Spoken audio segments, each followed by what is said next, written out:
हरे कृष्णा। आप सभी भक्तों पर श्री कृष्ण भगवान और राधा रानी की कृपा सदा सर्वदा बनी रहे। इसी मंगल कामना के साथ आज शुरू करते हैं मार्गशीर्ष मास कथा अध्याय 4। श्री राधा कुंड में श्री कृष्ण लीला की कथा अध्याय 4 और इस अध्याय में आप श्रवण करेंगे काली नागिन की कथा। कभी कभी जब तीर्थयात्री श्री राधा कुंड आते हैं और यहाँ पर संपन्न श्री श्री राधा कृष्ण की मनमोहक लीलाओं का श्रवण करते हैं, वे भोलेपन से पूछते हैं, क्या संप्रति इन लीलाओं के दर्शन करना संभव है? इसका उत्तर है हाँ, निश्चित रूप से। आप देख सकते हैं श्री श्री राधा कृष्ण आज भी श्री राधा कुंड व ब्रज मंडल में सर्वत्र अपनी लीलाओं का आनंद उठा रहे हैं, किंतु उनके दर्शन करने के लिए तुम्हारे पास दिव्य नेत्र होने चाहिए। यामल शास्त्र में कहा गया है, भगवान श्री कृष्ण श्री धाम वृंदावन से एक पग भी बाहर नहीं निकलते। श्री कृष्ण लीला का वर्णन करते हुए बारंबार वर्तमान काल का प्रयोग कर श्रीमद् भागवत में भी इस बात की पुष्टि की गई है कि श्री कृष्ण यहाँ पर शाश्वत रूप से विद्यमान है। उदाहरण प्रथम स्कंद में वर्णन आता है, हस्तिनापुर के वासियों ने कहा, अहो मथुरा की भूमि कितनी पुण्यमयी है, जहाँ श्री कृष्ण प्रकट हुए हैं और आज भी क्रीड़ा करते हुए विचर रहे हैं। इस श्लोक में प्रयुक्त क्रियापद अचित वर्तमान काल में है, जो यह सूचित करता है कि ब्रज में श्री कृष्ण की लीलाओं का स्वरूप शाश्वत है। अचित शब्द का अर्थ है वे विचार रहे हैं, किंतु इसका अर्थ वे सम्मान करते हैं। ये भी हो सकता है इस श्लोक का तात्पर्य होता है कि ब्रज भूमि में सतत निवास कर श्री कृष्ण ब्रजवासियों को सम्मान देते हैं। इसी के सदृश चतुर्थ स्कंद में यह कथन है, पुण्य मधुबन यंत्र सानिध्य नित्यदा हरे। मधुबन अत्यंत पावन है, क्योंकि वहाँ परम भगवान हरि सदैव उपस्थित रहते हैं। इसी प्रकार दसम स्कंद में कहा गया है, मथुरा में भगवान हरि सदा विद्यमान है। मथुरा की सुसंस्कृत स्त्रियों ने कहा, श्री कृष्ण अनेक लीलाएं करते हुए विचरण करते हैं और बलराम के संग गौ चराते हुए अपनी बंसी बजाते हैं। श्री कृष्ण दो प्रकार की लीलाओं का प्रदर्शन करते हैं, प्रकट एवं अप्रकट। 5000 वर्ष पूर्व वृंदावन में श्री कृष्ण की लीलाएं प्रकट थी, अर्थात वे भक्तों एवं अभक्तों दोनों को दृष्टिगोचर थी, किंतु अब वृंदावन में श्री कृष्ण की लीलाएं अप्रकट हो गई है, अर्थात वे सामान्य जनक को दृष्टिगम्य नहीं है। वृंदावन में श्री कृष्ण भगवान के दर्शन कौन कर सकता है और कौन नहीं कर सकता, इसका वर्णन चैतन्य चरितामृत में किया गया है। वृंदावन की भूमि चिंतामणि है और वन कल्प वृक्षों से पूर्ण है, परंतु भौतिक नेत्र इसे एक सामान्य स्थान के रूप में देखते हैं, किंतु भागवत प्रेम से पूरित नेत्रों से मनुष्य इस स्थान के वास्तविक स्वरूप को देख सकता है, जहाँ भगवान श्री कृष्ण गौ बालों एवं गोपियों के साथ लीलाएं कर रहे हैं।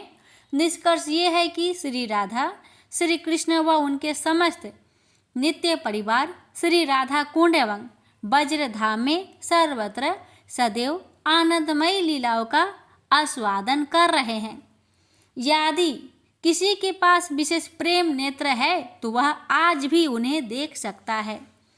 500 वर्ष पूर्व श्री राधा कुंड पर एक महान भक्त निवास कर रहे थे, जिनका नाम सनातन गोस्वामी पाद था। एक बार उन्होंने श्री राधा कुंड पर अपने अनुज श्री रूप से भेंट की और पूछा, रूप आजकल क्या लिख रहे हो? श्री रूप गोस्वामी पाद ने स्वरचित पादु पुष्पा अंजलि नामक स्रोत से एक पद पढ़कर उन्हें सुनाया। हे वृंदावनेश्वरी राधे, मैं तुम्हारी पुनः पुनः वंदना करता हूँ। तुम नित्य नवीन गोरोचना की भांति गौरांगी हो। सुंदर नील कमल जैसे तुम्हारे वस्त्र है। तुम्हारे मस्तक से नीचे की ओर लंबित बेनी के ऊपर मणि रत्नों से ग्रनित कमड़ी बंधन को देखकर ऐसा प्रतीत होता है मानो वह फनयुक्त काली भुजंगनी हो। यह सुनकर शील सनातन गोस्वामी पाद ने कहा, रूप हमारी स्वामिनी श्री राधिका सर्वगुण संपन्न लावण्यवती सुकोमल एवं परम मधुर श्री कृष्ण की प्रिया है, तो तुम श्री राधिका की लहराती हुई काली बंकिम बेनी की तुलना एक विषधर काली नागिन से कैसे कर सकते हो? श्री रूप ने मुस्कुराते हुए नम्रता पूर्वक इससे संशोधन करने के लिए प्रार्थना की। श्री सनातन गोस्वामी पाद को उस समय अन्य कोई उपमा ना सूझी। पीछे संशोधन करूँगा ऐसा कहकर वे इसी विषय की चिंता करते हुए वहाँ से विदा हुए।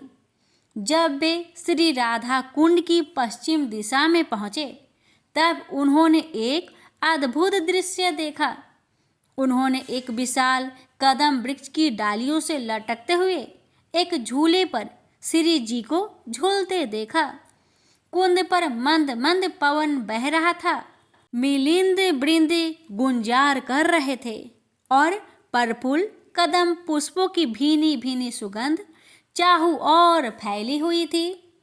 सखियां एक मधुर राग का गायन करती हुई खिलखिलाती हुई उस झूले को झुला रही थी। अभी श्री सनातन गोस्वामी एक काली नागिन को देख आश्चर्यचकित हो गए, जिसके प्रसरित फन पर एक चमकती हुई लाल मणि थी। वह नागिन श्री राधिका की लहराती हुई काली बेनी पर फिसलते हुए आगे बढ़ रही थी। इस भय से कि कहीं वह विषधर नागिन श्री राधिका को डस ना ले, सनातन गोस्वामी श्री राधा की ओर दौड़ते हुए पुकारने लगे, राधे राधे सावधान, तुम्हारी बेनी पर काली नागिन है। किंतु जब वे निकट पहुँचे तो देखा कुछ भी नहीं है। वहाँ न राधा थी, न सखिया और न झूला।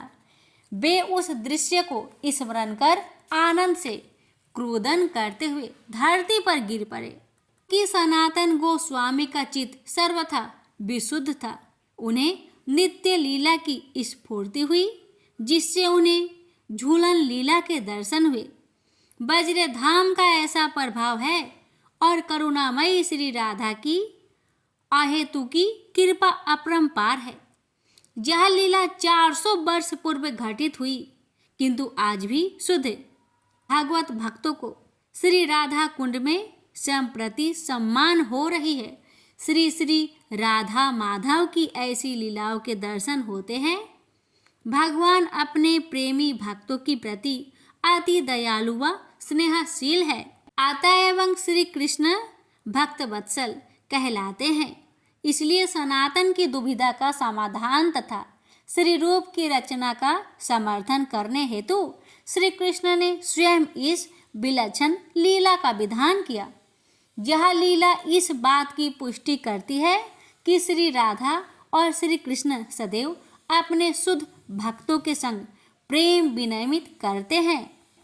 अनेक अनुज के पास पहुंचकर शील सनातन गोस्वामी बोले, रूप सुनो, अभी अभी एक अविश्वसनीय घटना घटी। किशोरी जी ने मुझे विशेष दर्शन दिए। मैंने राधा को एक झूले पर देखा जिसे सखिया झुला रही थी।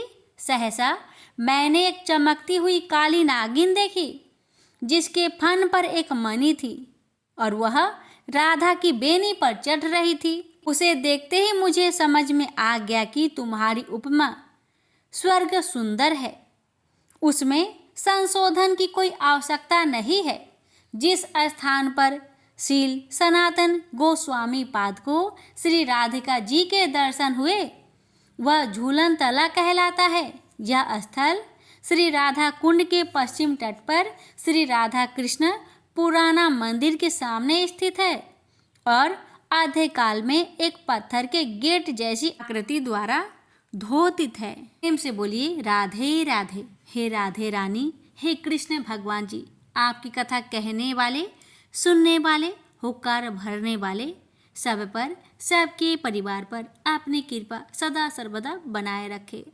यहीं पर काली नागिन नामक वाली कथा का समापन हुआ। श्रीमद् भागवत पुराण चतुर्थ अध्याय गोकर्ण उपाख्यान प्रारंभ। सूत जी कहते हैं, मुनिवर, उस समय आपने भक्तों के चित्त में अलौकिक भक्ति का प्रादुर्भाव हुआ। देख भक्त वत्सल, श्री भगवान अपना धाम छोड़कर वहां पधारे। उनके गले में बनमाला शोभा पा रही थी। श्री अंग सजल जलधारा के समान श्याम वर्ण था। उस पर मनोहर पीतांबर सुशोभित था। कटी प्रदेश करधान की लरियों से सुसज्जित थी। सिर पर मुकुट की ललट और कानों में कुंडलों की झलक देखते ही बनती थी। वे त्रिभंगलित भाव से खड़े हुए चित्त को चुराए लेते थे। बच स्थल पर कौस्तुभ मणि दमक रही थी। सारा श्री अंग हरिश्चंदन से चर्चित था। उस रूप की शोभा क्या कहे। उसने तो मानो करोड़ों काम देवों की रूप माधुरी छीन ली थी। वे परमानंद चिन्ह मूर्ति धुराती मधुर मुरलीधर ऐसी अनुपम छवि से अपने भक्तों के निर्मल चित्त में अभिभूत हुए। भगवान के नित्य लोक निवासी लीला परिकर उद्धवादी वहां गुप्त रूप से उस कथा को सुनने के लिए आए हुए थे। प्रभु के प्रकट होते ही चारों ओर जय हो की ध्वनि होने लगी। उस समय भक्ति रस का अद्भुत प्रवाह चला। बार बार अबीर गुलाल और पुष्पों की वर्षा तथा शंख ध्वनि होने लगी। उस सभा में जो लोग बैठे थे उन्हें अपने देह गे और आत्मा की भी कोई सुधि ना रही। उनकी ऐसी मयता देखकर नारद जी कहने लगे, मुनीश्वरगण, आज सप्ताह श्रवण की मैंने यह बड़ी ही अलौकिक महिमा देखी है। यहाँ तो जो बड़े मूर्ख दुष्ट और पशु पंछी भी हैं, वे सभी अत्यंत निष्पाप हो गए हैं। अतः इसमें संदेह नहीं कि काली काल में चित्त की शुद्धि के लिए इस भगवत कथा के समान मर्त्य लोक में पाप पुंजिका का नाश करने वाला कोई दूसरा पवित्र साधन नहीं है। वर आप लोग बड़े कृपालु हैं। आपने संसार के कल्याण का विचार करके यह बिल्कुल निराला ही मार्ग निकाला है। आप कृपया यह तो बताइए कि इस कथा रूप सप्ताह यज्ञ के द्वारा संसार में कौन कौन लोग पवित्र हो जाते हैं। सनकादि ने कहा, जो लोग सदा तरह तरह के पाप किया करते हैं, निरंतर दुराचार में ही तत्पर रहते हैं और उल्टे मार्गों से चलते हैं, तथा जो क्रोध अग्नि से जलते रहने वाले कुटिल और काम परायण हैं, वे सभी इस कलयुग में सप्ताह यज्ञ से पवित्र हो जाते हैं। जो सत्य से च्युत, माता पिता की निंदा करने वाले, तृष्णा के मारे व्याकुल, आश्रम धर्म से रहित, दंभी, दूसरों की उन्नति देखकर कूढ़ने वाले और दूसरों को दुख देने वाले हैं, ये भी कलयुग में सप्ताह यज्ञ से पवित्र हो जाते हैं।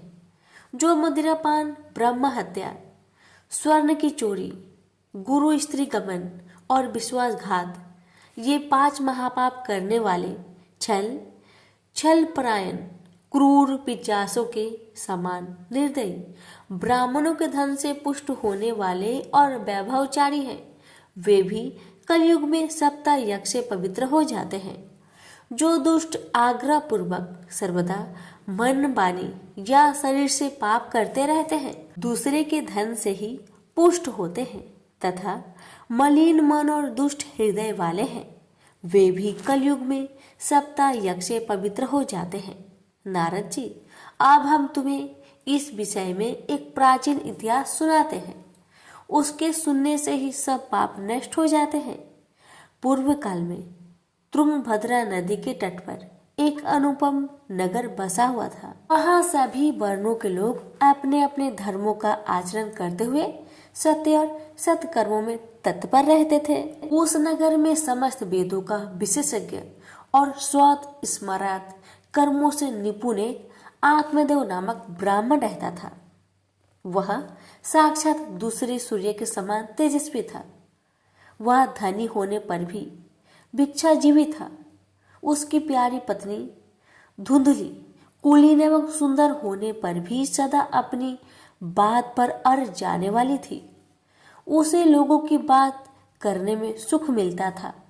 स्वभाव था क्रूर, कुछ न कुछ बकवास करती रहती थी। गृह कार्य में निपुण थी, कृपण थी और थी झगड़ालू भी। इस प्रकार ब्राह्मण दंपति प्रेम से अपने घर में रहते और विहार करते थे। उनके पास अर्थ और भोग विलास की सामग्री बहुत थी।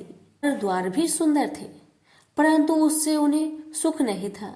जब अवस्था बहुत ढल गई तब उन्होंने संतान के लिए तरह तरह के पुण्य कर्म आरंभ कर दिए और वे दीन दुखियों को गौ, पृथ्वी, स्वर्ण और वस्त्र आदि दान करने लगे। इस प्रकार धर्म मार्ग में उन्होंने अपना आधा धन समाप्त कर दिया। तो भी उन्हें पुत्र या पुत्री किसी का भी मुख देखने को न मिला। इसलिए अब वह ब्राह्मण बहुत ही चिंतातुर रहने लगा। एक दिन वह ब्राह्मण देवता बहुत दुखी होकर घर से निकलकर वन को चला गया। दोपहर के समय उसे प्यास लगी, इसलिए वह एक तालाब पर आया। संतान के अभाव के दुख ने उसके शरीर को बहुत सुखा दिया था, इसलिए थक जाने के कारण जल पीकर वह वहीं बैठ गया। 2 घड़ी बीतने पर वह एक सन्यासी महात्मा आए। जब ब्राह्मण देवता ने देखा कि वे जल पी चुके हैं, तब वह उनके पास गया और उनके चरणों में नमस्कार करने के बाद सामने खड़े होकर लंबी लंबी सांसें लेने लगा। सन्यासी ने पूछा, कहो ब्राह्मण देवता, रोते क्यों हो? ऐसी तुम्हें क्या भारी चिंता है? तुम जल्दी ही मुझे अपना दुख का कारण बताओ। ब्राह्मण ने कहा, महाराज, मैं अपने पूर्व जन्म के पापों से संचित दुख का क्या वर्णन करूं? अब मेरे पितर मेरे द्वारा दी हुई जलांजलि जल को अपनी चिंता जनित सांस से कुछ गर्म करके पीते हैं। देवता और ब्राह्मण मेरा दिया हुआ प्रश्न मन से स्वीकार नहीं करते। संतान के लिए मैं इतना दुखी हो गया हूँ कि मुझे सब सुना ही सुना दिखाई देता है। मैं प्राण त्यागने के लिए यहाँ आया हूँ। संतानहीन जीवन को धिक्कार है, संतानहीन गृह को धिक्कार है, संतानहीन धन को धिक्कार है और संतानहीन कुलों का धिक्कार है। मैं जिस गाय को पालता हूँ वह भी सर्वथा बाज हो जाती है। जो पेड़ लगाता हूँ उस पर भी फल फूल नहीं लगते। मेरे घर में जो फल आता है वह बहुत जल्दी सड़ जाता है। जब मैं ऐसा अभागा और पुत्रहीन हूँ तब फिर इस जीवन को ही रखकर मुझे क्या करना है? यूं कहकर वह ब्राह्मण दुख से व्याकुल हो उस सन्यासी महात्मा के पास फूट फूट कर रोने लगा। तब उन यति वर के हृदय में बड़ी करुणा उत्पन्न हुई। वे योगनिष्ठ थे। उन्होंने उसके लटकती रेखाएं देखकर सारा वृंदावन जान लिया और फिर उसे विस्तार पूर्वक कहने लगे। सन्यासी ने कहा, ब्राह्मण देवता, इस प्रजा पात्री का मोह त्याग दो। कर्म की गति प्रबल है। विवेक का आश्रय लेकर संसार की वासना छोड़ दो। प्रियवर, सुनो, मैंने इस समय तुम्हारा प्रबंध देखकर निश्चय किया है कि 7 जन्म तक तुम्हारे कोई संतान किसी प्रकार नहीं हो सकती। पूर्व काल में राजा सागर एवं अंगों को संतान के कारण दुख भोगना पड़ा था। ब्राह्मण, अब तुम कुटुंब की आशा छोड़ दो। संन्यास में ही सब प्रकार का सुख है। ब्राह्मण ने कहा, महात्मा जी, विवेक से मेरा क्या होगा? मुझे तो बलपूर्वक पुत्र दीजिए, नहीं तो मैं आपके सामने ही शोक मूर्छित होकर अपने प्राण त्याग दूंगा। जिसमें पुत्र स्त्री आदि का सुख नहीं है, ऐसा संन्यास तो सर्वथा नीरस ही है। लोक में सरस तो पुत्र पौत्र आदि से भरा पूरा गृहस्थ आश्रम ही है। ब्राह्मण का ऐसा आग्रह देखकर उन तपोधन ने कहा, विधाता के लेखा को मिटाने का हठ करने से राजा चित्रकेतु को बड़ा कष्ट उठाना पड़ा था, इसलिए देव उसके उद्योग को कुचल देता है। उस पुरुष के समान तुम्हें भी पुत्र से सुख नहीं मिलेगा। तुमने तो बड़ा हठ पकड़ रखा है और आर्थिक के रूप में तुम मेरे सामने उपस्थित हो। ऐसी दशा में मैं तुमसे क्या कहूँ। महात्मा जी ने देखा कि यह किसी प्रकार अपना आग्रह नहीं छोड़ता, तब उन्होंने उसे एक फल देकर कहा, इसे तुम अपनी पत्नी को खिला देना, इससे उसको एक पुत्र होगा। तुम्हारी स्त्री को 1 साल तक सत्य शौच दया दान और एक समय एक ही अन्न खाने वाला नियम रखना चाहिए। यदि वह ऐसा करेगी तो बालक बहुत शुद्ध स्वभाव वाला होगा। यो कहकर वे योगीराज चले गए और ब्राह्मण अपने घर को लौट आया। वहां आकर उसने वह फल अपनी स्त्री के हाथ में दे दिया और स्वयं कहीं चला गया। कि स्त्री तो कुटिल स्वभाव की थी। वह रो रो कर अपनी एक सखी से कहने लगी, सखी मुझे तो बड़ी चिंता हो गई, मैं तो यह फल नहीं खाऊंगी। फल खाने से गर्भ रहेगा और गर्भ रहने से पेट बढ़ जाएगा, फिर कुछ खाया पिया नहीं जाएगा, इससे मेरी शक्ति छीन हो जाएगी। तब बता घर का धंधा कैसा होगा। और देव बस यदि कहीं गांव में डाकुओं का आक्रमण हो गया तो गर्भिणी स्त्री कैसे भागेगी।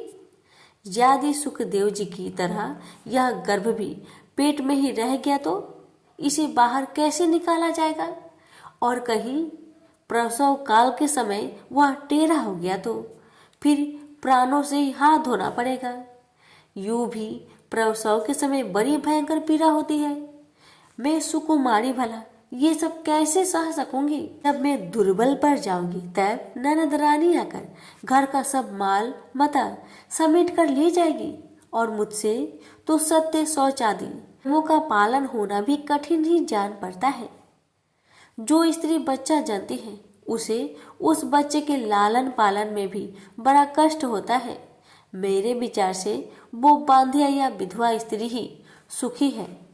मन में ऐसे ही तरह तरह के कुतर्क उठने से उसने वह फल नहीं खाया और जब उसके पति ने पूछा फल खा लिया, तब उसने कह दिया हाँ खा लिया।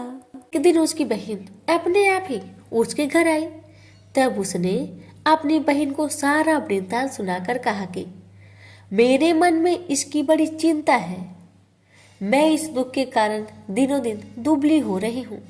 बहन मैं क्या करूँ। बहन ने कहा मेरे पेट में बच्चा है, प्रसव होने पर वह बालक मैं तुझे दे दूंगी।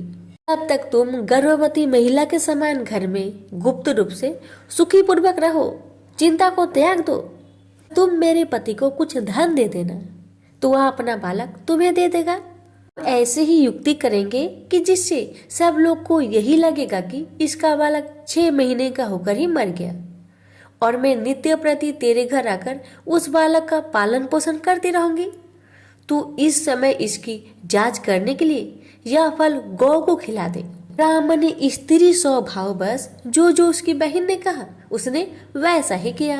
ये पश्चात समय अनुसार जब उसकी स्त्री के पुत्र हुआ, तब उसके पिता ने क्या किया, चुपचाप लुका छिपाकर धुंधली को अपना पुत्र लाकर दे दिया और उसने आत्मदेव को सूचना दे दिया कि मेरे सुखपूर्वक बालक हो गया है। इस प्रकार आत्मदेव को पुत्र हुआ सुनकर सब लोगों को बड़ा आनंद हुआ।